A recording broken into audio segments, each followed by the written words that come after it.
kita unboxing hadiah daripada anak dari Singapura. Apa benda ni? Apa benda? Apa benda ni? Saya pun tak tahu. Kita buka dulu lah ya.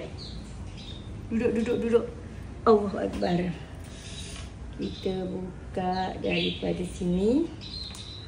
Ini ada tempat dia buka. Bismillahirrahmanirrahim.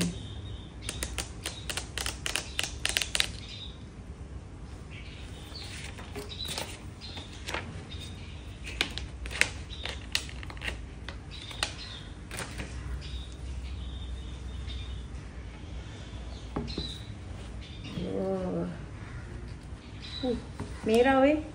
Emas ke apa ni? Emas ke apa ni? Merah menyala. Okey. Ada kad dia.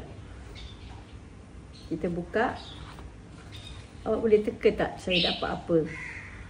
Okey, kita buka.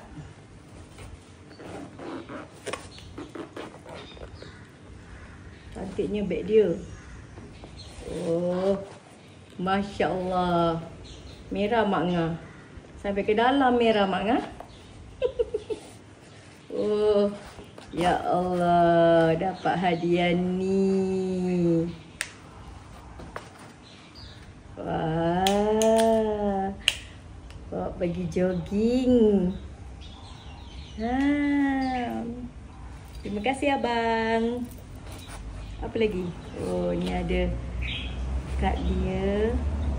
Dia punya charge. Dah, itu saja. Merah sampai ke dalam. Terima kasih abang. Ibu dah terima. Semoga abang dimurahkan rezeki. Hadiah birthday ibu yang ke-50 tahun.